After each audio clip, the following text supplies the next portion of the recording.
Yo, what's up, everybody? It's your boy. It's me. It's Rage Cage 20 back with another Mr. B story.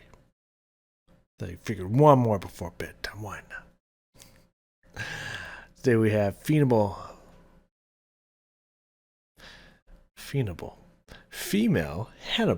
Lecter given harshest sentence possible. Mature audiences only haven't seen one of those warnings in a little bit. Not since the Russian one, I believe. Maybe I'm wrong. I don't know. I don't pay attention. Yeah. If you don't know Hannibal Lecter, I assume if you do, you do if you're watching this.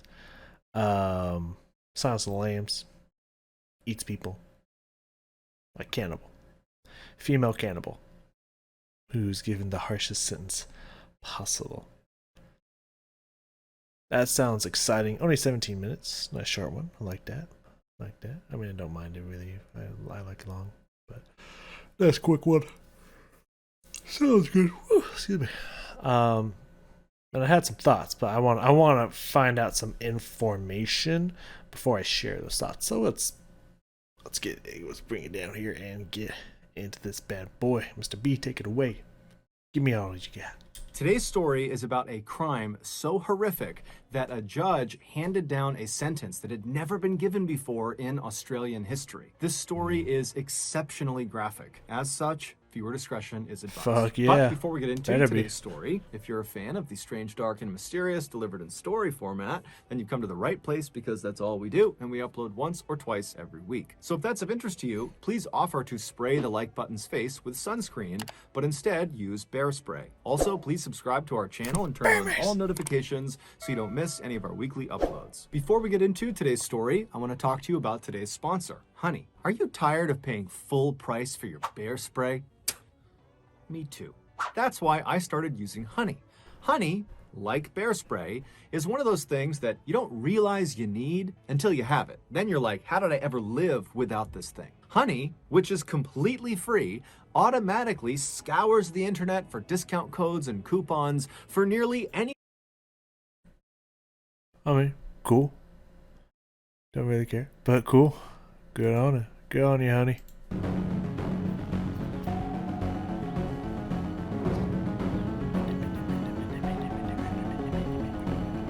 Feast. I just remember what this thing's about. That's not good. Images and statements. Hell yeah, baby. Let's In go. 1955, Catherine Knight had the misfortune of being born in. We got there. We got one. Oh my god, we got one, guys. It finally happened. I never thought it would happen.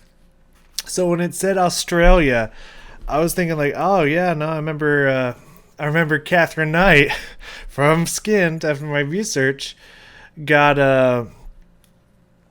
like, you know, like one of the most harshest sentence a female ever got. She was like the first female serial killer in Australia and whatnot. So kind of Catherine Knight, went through there, but like I was like, she didn't really eat anybody. She was planning on feeding her husband to his kids when she skinned him alive and chopped up his body parts into stuff and whatnot. But like, so that can't be her. She wasn't really like a cannibal. And we finally got so excited the moment we finally got to a Mr. Ballen story that I've heard before and I know pretty well and extensively. So this is actually going to, if this is truly Catherine Knight's story, and this is going to be one that I know a bit about. So it's going to be interesting to hear the story told through that lens. I never thought we'd find one. The second he said Catherine, I was like, oh shit. Okay, here we go. Yeah, Catherine Knight's story is depressing as fuck. Anyways. Oh god damn, yeah, she's had to witness a lot of horrible shit. And did a lot of horrible shit herself. There we go. In 1955, Catherine Knight had the misfortune of being born into a highly dysfunctional and abusive household. Not Extremely. only was she badly mistreated by her alcoholic parents and cruel older siblings, she was also scorned by the people who lived in the town with her simply because they didn't like her family. Catherine lived in a very small town in New South Wales, Australia, where basically everybody knew each other's business. But despite the abuse, Catherine always tried to focus on the future. She would tell herself that as much as my life is miserable right now, in the future I will have a family of my own and I will take care of them the way I wish my family had taken care of me. But when Catherine became a young woman and began dating men, all of her relationships would always crash and burn because inevitably she and her partner would become toxic and abusive and it would end the relationship. It was like Catherine both didn't know how to be a quality partner and didn't know how to identify a quality partner, likely because she didn't know what that looked like. She had been raised in this horrible household. I don't want to like give anything away or anything, but it's still, I don't. I assume he's going to talk about it, and there would be a moment when watching one of these that I'd be like, what are you talking about? You did what? Um, yeah, we'll see. We'll see if it happens. I won't spoil anything, but if we get there, like I'll talk about it then. But in 1995, when Catherine was 40 and really starting to feel desperate for someone to actually love and to love her back, she would meet a man named John Price, who was also 40, and he just seemed fundamentally different than every other man she had ever dated. He was empathetic to her troubled past, and he seemed to really care for her and really wanted to kind of take her under his wing and love her. And so immediately Catherine just fell head over heels in love with John, and in return it seemed very much like John had fallen head over heels in love with Catherine. That year, Catherine moved into John's house where he lived with his 3 young daughters, who right away took a liking to her. And so for the first time, Catherine felt like her life was really going the way she wanted it to go. But unfortunately, this would not last. Despite the seemingly perfect start to Catherine and John's relationship, it eventually began to sour when Catherine began to ask John if they were ever going to get married. Catherine really wanted to get married. She wanted to kind of officially have a family of her own that she could take care of, but John was weary of marriage because he had just left a failed marriage, and he told Catherine that realistically he might never want to get married again. And so over time... Now, is this the full story of Catherine or whatnot? Because the girl in the thumbnail didn't look like Catherine, but and again, why would they like just because she prepared the body to be eaten? Like doesn't mean she like unless there's information I just did not see when I looked it up for the video. I don't think she ever actually partook in eating human flesh, especially not on the reg. So I don't know why they would bring her in a fucking full on like anti-bite fucking mask and shit, but maybe Mr. B will explain this to me. Maybe there's stuff I don't know. This issue really drove the two apart, and it all came to a head in early February of 2000 when John and Catherine were at his house. They were in the kitchen, and they got into a heated fight over marriage, and then before long, they were both getting physical with each other, and during this altercation, Catherine kind of scrambled and grabbed a knife on the counter and actually slashed John across the chest. And as soon as she did this, the fight came to an end. John screamed at her to leave the apartment and never come back, but Catherine was already storming out of the apartment. They both understood that a line had been crossed, and almost certainly their relationship was now over. But over the following days and weeks, Catherine, who had moved into a different apartment at this time, kind of near where John was living, she felt very lonely, and even though she knew her relationship with John was not a healthy one, she longed to patch things up with him. She didn't like being alone. She wanted to have that family. And so she decided she would do what she had previously done in other relationships to kind of patch up the relationship after a fight. And so the way she would do this is she would kind of make sure they had the house to themselves, and then she would show up in lingerie, and they would have kind of an intimate makeup moment, and then everything would go back to normal. So on February 29th, Catherine waited until she... Which is, like, we'll talk about this a little bit if we see that picture, but it's just such a typical guy thing to do, man. Like, oh yeah, I'll give you better than that. A girl straight up knifes you, and it was just like, hey, I'll make it up to you. I'll give you pussy. And just like, You said pussy? Oh, that was fuck. Like, come on, man. y'all gotta be, y'all gotta be better than that, man. Guys, you guys gotta be better than that. Like, no, yeah, no pussy is worth waking up to this. You know what I mean? Trust me, it ain't worth it. Knew John had left for work, and she went over to his place, and she had a key to it still. And she went inside, and his three daughters were there. And so Catherine said hello, and she chatted with the kids for a minute, and then she made arrangements for the three kids to go get picked up by a babysitter and spend the night outside of the house. Yeah, fucking. I think, I think this is, especially with 17 minutes, I think this is a short version with only 12 left, because it sounds like. I don't know. Anyways, it sounds like just moving to the last relationship where she starts jumping and whatnot. Because I'm pretty sure this, but he like knew she was gonna be there, so maybe it must happen again or something like that. It must have. I don't remember. I don't know. Still, the telling of this is very interesting. But yeah. Anyways, I was just imagining her coming in, the kids just like, you're not supposed to be here. And so then when the babysitter came by the house and picked up the three girls, Catherine said goodbye to them, and then Catherine left John's place and she went out to get her lingerie. Later in the evening, when John came back to his house, he went inside and he found his kids weren't there, but there was a note from Catherine that explained where his kids were and how she wanted to make up with him and she would be back in a little while. Now, John was not happy about this. He was angry that she had decided to just come into his house without asking him. That felt very violating. And then also she made a decision about his kids without talking to him. That just felt so offensive and wrong of her to do. And so John grabs a beer out of the fridge, he sits down in the living room, and he begins to wait for Catherine to show up. The next morning at 6 a.m., John was supposed to be at work already, but he wasn't. And so his company, who knew he was very reliable, were concerned something was wrong. And so they sent a worker to his property to see what was going on. And so the worker, he pulls up in front of John's house. You know, John's car is in the driveway. And so the worker's first thought is...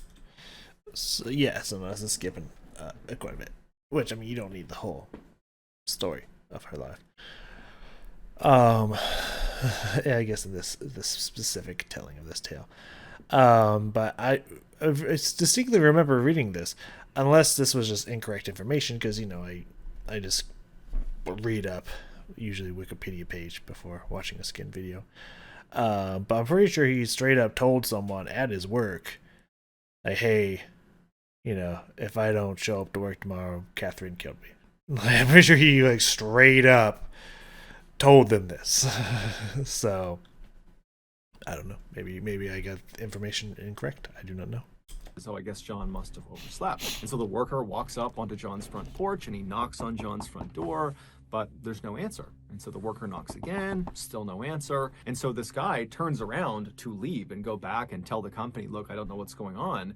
But as he's turning around, he notices on the very bottom of the outside of the door, kind of near the edge, the front edge of the door, there looked to be some blood on the outside of the door. It was pretty easy to tell it was blood. And so the worker was immediately very concerned and he knocked again on the door, but no answer. And so he ran around to the side of the building and he began banging on the windows of John's house to hopefully rouse whoever was in there to come out and to make sure things were okay, but there was silence. And so the worker ran back to his car, he drove back to his office, and after he told his boss what he had found, they decided they had to call the police. The police would show up at John's residence at 8 a.m., and when they got there, John's vehicle was still in the driveway, the house was quiet and dark, and so the police, they walked up to the front door, they knocked on the door, there's no answer, it's silence, and so they walk around to the back of the property to try the back door, and as they're walking into the backyard, they see in the middle of the grass, right behind a window that led into the house, there was this plate of food that had been clearly thrown out of the house and landed face down on the grass. And so the police see that, they're thinking that's pretty weird.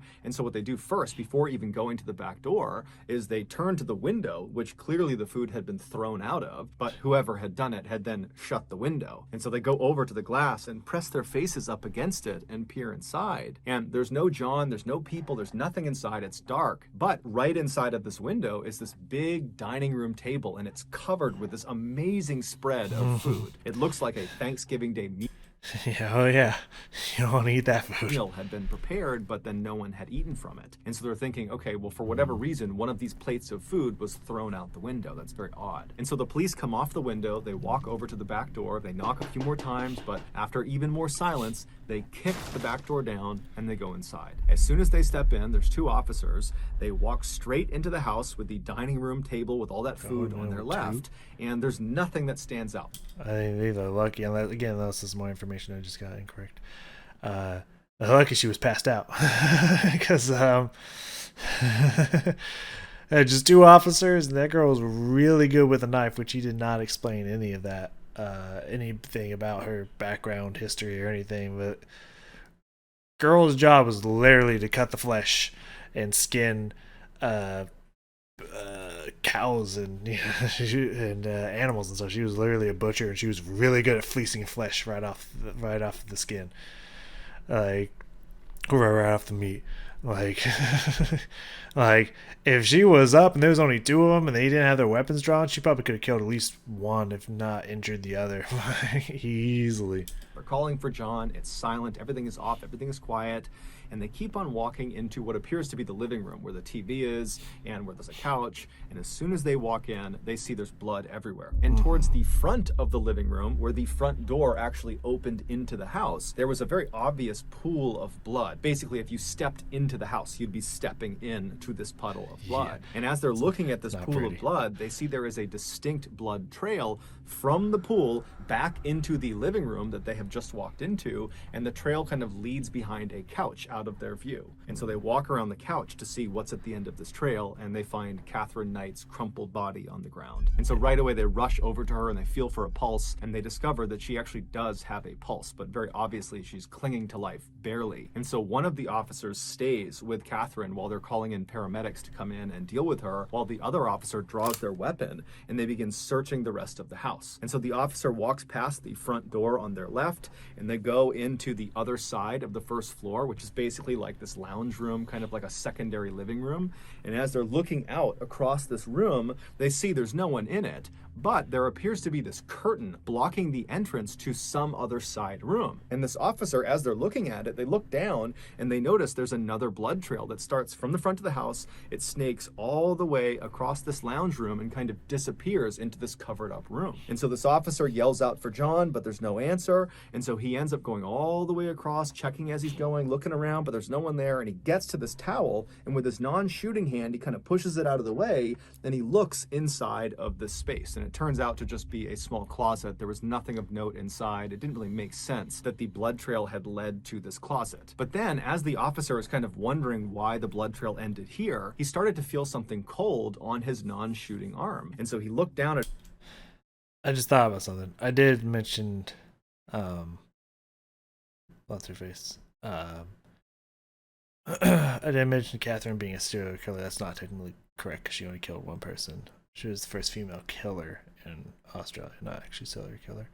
But if anyone was going to comment about that, they probably did the second they heard it. So, anyways, continuing. His arm, and he saw there was this huge streak of blood on his arm, and he knew he had not been wounded in some way. This was not his blood. Yeah. So how did he get blood all over him? And then he stepped back in horror because he realized the curtain that he had just moved with the arm ain't curtain, buddy, that had blood on it was not a curtain. The night before, John sat in his living room waiting for Catherine to return. Could we set the video real fast? Okay. I imagine he's going to explain how this is possible in a second, so maybe he just went around about on the background history here. Angrily waiting for her to come back, but by 11 p.m. she hadn't, and John, he works super early in the morning, he's very tired, he decides to just go to bed. And so he climbs into bed, he falls asleep, and then about an hour or so later, Catherine would walk into the bedroom. She had her black lingerie on that she had bought earlier in the day, and even though John was furious with her and very upset with what she had done that day, seeing her like this suddenly made him think, you know what, all my issues with her can wait, and before long they were getting intimate together. Yeah, Again, man. Dude's like, you know what? She wants to fuck. Let's fuck. Come on, man. in the bed, and then they fell asleep in each other's arms. Later in the night, Catherine would wake up. John's still fast asleep, so she's looking right at him, and she suddenly has this intense sense of disgust. She was convinced that he was taking advantage of her, that the reason he didn't want to marry her was he was just kind of using her. And this anger inside of her boiled up, and she decided right then and there that I need to teach this man a lesson he will never forget. And so Catherine very quietly slipped out of the bed. John's still sleeping. She snuck out of the bedroom. She made her way out of the house, and she got into her car, and she drove across town to the apartment she had been staying in for the past couple of weeks. Nice. And she grabbed her work tools. Catherine, where she worked full-time, was a meat processing factory, and she worked on the kill floor with the animals that are being turned into meat. And so her skill set was butchering, and her tools were butcher's knives. And so which she had right above her bed. Very fucking creepy. Actually, when I researched Catherine Knight and watched that video, I'd asked my my roommate on the same day. I was just like, hey, if you were dating a girl and I was gonna get intimate or whatever, you sleeping over her place, and she had just a bunch of knives just above the bed, what would you do? He's like, I don't know, it's kind of cool. I was like, I'd be like, okay, bye. You know what I mean? I'd be like, oh man, this thing I gotta, and just fucking head out of the fucking house. Like, I don't trust that girl's not gonna use them knives on me. Like, if she just got a bunch of fucking knives above her bed, no way. not happening, man. Like, you know, it ain't worth it. You know what I'm saying? Like, sex ain't worth that.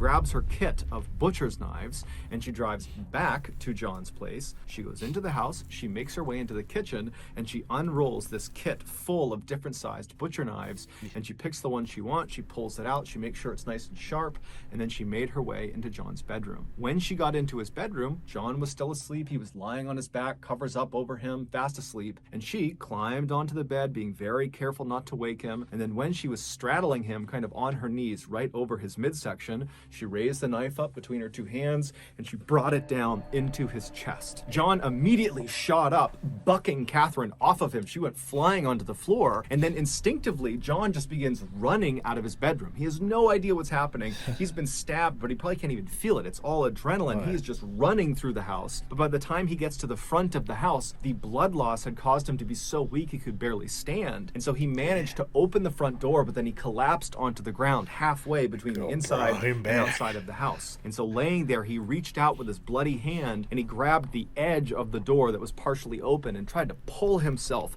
out of the house. And that's how that bloody print was left on the outside of the door that the worker saw. And as he's trying to pull himself out of the house, Catherine, who had gotten up after being knocked off the bed, she ran to the front of the house and she grabbed his legs and she pulled him back into the house and then shut the door. And then once he was inside, she got on top of him and stabbed him an additional 36 times, all over his body. And then she left him there to bleed to death. And so while he's dying, she goes into the kitchen and she puts on a large pot of water to boil. And then she began setting the plates all around the dining room table for a big family meal. After she was done setting the table, she went back over to John, who was now deceased at this point, and she dragged him all the way across that lounge room on the other side of the house that the officer walked through and then found that curtain. She dragged him all the way across that room to right in front of that closet, and then using her expert skills from working in the meat factory, she proceeded to skin John from his neck all the way down to his toe. And she was so good at it that she was able to skin him in one piece. And she took this skin suit and she draped it over the entrance to this closet. And then she removed John's head from the now skinned torso and she placed it in the water that she had put on to boil earlier. She was going to use his head to turn it into some sort of broth or gravy. And then she grabbed his skinned torso and dragged it into the kitchen and began butchering it and then making different dishes with his meat, different pies and casseroles. And then after she had made this enormous feast out of John's body, she set the food all around the table that she had already laid out, and then she made little placards, little name cards that had the names of each of John's children on them, and she placed them in front of each of the plates. Yeah, she's gonna feed each one a specific part of their father to the kids without telling them. It's really fucked up. Because her intention was to feed them their father. And then Catherine sat down at a plate that she had made for herself, and she began eating John, except it made her sick, and so she opened the window behind her, and she threw her plate of food out into the backyard. And then when she turned back around and looked at what she had done, she decided that instead of facing the consequences, she would just take her own life. And so she went... Well, I did not know that one. The way I remember reading it or something was that just the shock of realization when she finally came out of that dark episode was like too much for her and she passed out. I didn't hear the fact that she tried to kill herself. That's interesting. Into the bathroom, she grabbed some sleeping pills, and then she cut... Oh, that's right. Yes. Sorry, I thought like actually like physically tried to hurt herself. Like no, not that. Yes, the sleeping pills does sound familiar. Across the front of the house, walking through that pool of blood near the door. She made her way into the living room. She overdosed on sleeping pills and collapsed on the ground. However, when the paramedics finally showed up the following morning, they were able to save her. And so once she stabilized in the hospital, she was promptly arrested for John's murder. She would ultimately be found guilty. However, she would never take any responsibility. And then during her sentencing phase, she was given life in prison, but the judge made a special clause just for her. He told them that her file needed to be stamped, literally stamped, never to be released. Yeah. Basically, there was no hope ever parole of or her getting anything. out of prison. And so after she was taken away, she would... Most people do that by offering like 2, 3, 4 life sentences. But however, if you only kill one person, I don't think you can get that many life sentences. So, stamp of like, no parole, no none. She's not getting out. become the first woman in Australian history to be sentenced to life in prison without the possibility of parole. She is still alive today. So that's going to do it. I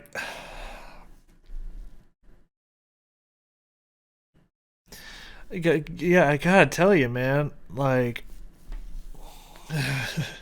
looking at this picture, looking at the thumbnail, if you haven't seen the thumbnail, go look at the thumbnail. Like, it's like, I know what Catherine looks like really well, and that doesn't look like Catherine. But maybe it is. That doesn't look like her though. Because like I've never looked at Catherine at any stage of her life and been like, oh, Catherine's kind of attractive looking. Yeah, when I saw this picture, I was just like, man, it's so simpish to read like this person will literally eat you. But I was like, she's kind of cute though. You know what I mean?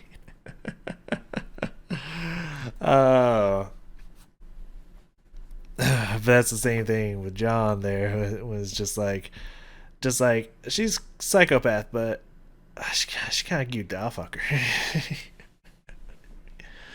Wow, I did not think that this was going to be about Catherine fucking Knight.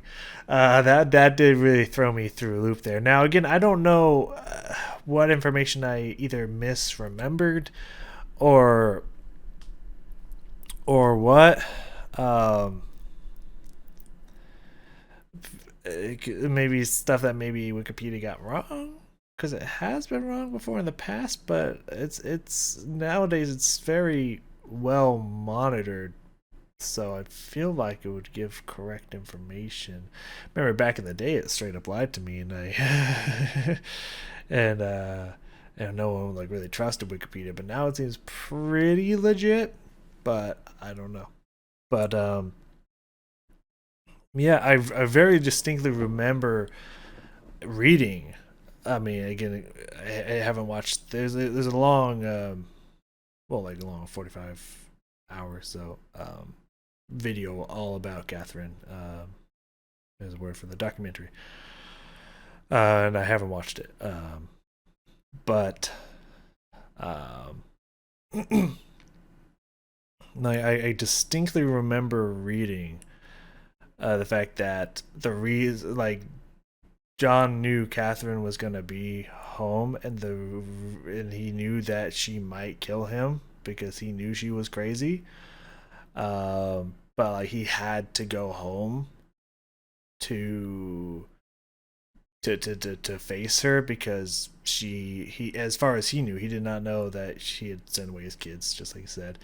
But as far as he knew, like she has my kids. Like I can't let her hurt my kids. I have to go home and face her. So he told the workers that, hey, if I don't show up, Catherine killed me. Like, very distinctly remember that. But maybe there's like speculation and different stories based off of what actually happened, because John's not there to testify. So that could have gotten mixed around, or who knows what. But then he showed up and she was in her lingerie and whatnot. So he's like, okay, well, fuck. But yeah, it skipped a large portion of her life there. This easily could have been like a 30-45 minute story if it went a little bit more in depth, though. I don't know if we need that much backstory to this, to the story itself. It just makes me wonder what other stories we only got like one half of the story. You know what I mean? Very interesting. Makes me wonder. But what I found the most interesting, little just side notes about her. Again, I can't remember if any of this information is correct, so just take it all with a grain of salt or whatever. But yeah, I think she had to be witness. I don't know if she was ever sexually abused herself. I can't remember, but she had to witness her mother being sexually abused or having to perform sexual acts on her husband, who made her like have sex again and again and again. So her father or stepfather or whatever, I don't think he was her original father, but I can't remember. So she just kind of developed this trigger for love and sex and whatnot, and figured like that's how you show love and whatnot, because that's what she was forced to observe. So like on her first wedding night, 'cause she got married and they ended up getting divorced or whatever, because she was fucking crazy. But on their wedding night or something, like she wanted to have sex, like I think it was some crazy like 10, 12, 15, 20, something like that times, which I don't know about you fellas. Like even my heyday, maybe I got like 4 or 5 in me. Like I don't know about 10. You know what I'm saying? I'd be like, I can't, bitch. Like it won't. So unless you can figure something out, it ain't happening. But like he could only do it a couple of times, like more than I would figure. Man, dude was a trooper. And so she felt like he didn't love her because he didn't have sex with her enough times, so she tried to like strangle him to death right then and there and whatnot. But like that wasn't enough to make him. But guys, we need to stop simping, man, because that wasn't enough for him to just straight up leave her. Like they were still married for a little bit after that, for a while. Like guys, if your girl straight up tries to potentially kill you or joking around kill you just because you ain't fucking enough on your wedding night, you know what? That's a sign. There's a flag and it's colored red. But yeah, I think she attempted to kill him again at some point, and so she got arrested, or at least sent to a psychiatric ward and whatnot. And here's the craziest part, the thing that I was saying, if it's not brought up, I'll mention it. They drove over her, I think it was either her husband or it was John, I can't remember which one it was at the time, even though he was pretty much done with her, he still like took her out, like petitioned to get her out. I don't know, petition, but it got her out of there where she clearly needed to be, and brought her back with him. Like, that shit's crazy, man. That shit's absolutely crazy. So yeah, I feel like there might just be information out there about Catherine that's changed from story to story or whatnot, because I'm still pretty sure about that part, but I'll double check to maybe post it. But a lot of the information was as I remember it. So yeah, first off, I don't think the picture's her. I'll have to look that up, because I think that's a little bit misleading, because I think maybe he was like, oh, a lot of people know this story, so it's like I'll spice it up or something. I don't know, but I don't think that's her.